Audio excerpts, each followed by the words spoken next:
5 দিনেও অবস্থা স্বাভাবিক হয়নি নড়াইলের বড়কোলা এলাকার পরিস্থিতি।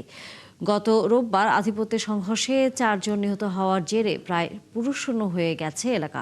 এরই মধ্যে খলিল গ্রুপের 3 জনকে হত্যার দায়ে 69 জনের নাম উল্লেখ করে সদর থানায় মামলা হয়েছে।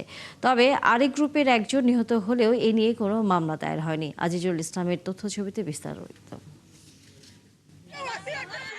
দীর্ঘ সময় ধরে নড়াইল সদর উপজেলার সিংগাশোলপুর ইউনিয়নের সাবেক 2 চেয়ারম্যান খায়রুজ্জামান খায়ের মোল্লা এবং খলিল শেখের পরিবার ও সমর্থকদের মধ্যে বিরোধ ছিল। খলিলের সমর্থকরা জানান, রবিবার ভোরে সেহরির পরপরই 50 থেকে 60 জনের একটি দল তাদের বাড়িতে হামলা করে। পরে সেটা পাল্টাপাল্টি হামলায় রূপ নেয়। এ সময় 3 জনকে কুপিয়ে হত্যা করা হয়।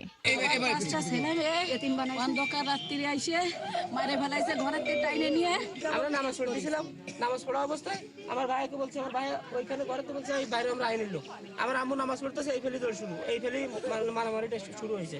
আর প্রতিপক্ষ খায়েরের লোকজনের অভিযোগ, খলিলের লোকজন তাদের সমর্থক ওসিকুরকে কুপিয়ে হত্যা করে। এরপরই 7 থেকে 8টি বাড়িতে আগুন দেয়া হয়।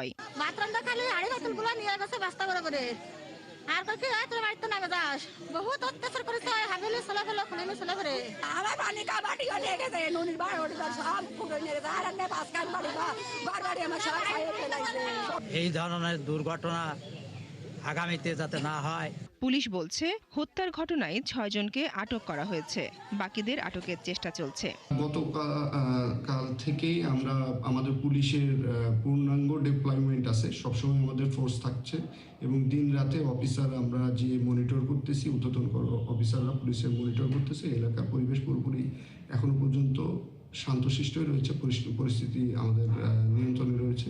ঘটনার পর এলাকা পরিদর্শন করে দোষীদের বিচারের দাবি জানিয়েছেন নড়াইল 1 আসনের নতুন সংসদ সদস্য। আমরা চাই প্রকৃত হত্যাকারী যারা, এদের খুঁজে বের করে দৃষ্টান্তমূলক শাস্তির ব্যবস্থা করা হোক, আইনের আওতায়। যাই হোক, সে খুনি যাই হোক, তার দৃষ্টান্তমূলক শাস্তি হোক, আমরা এটা আশা করি। এলাকার পরিবেশ শান্ত রাখতে মোতায়েন রয়েছে পুলিশ ও সেনাবাহিনী। বনশ্রী হালদার, 71।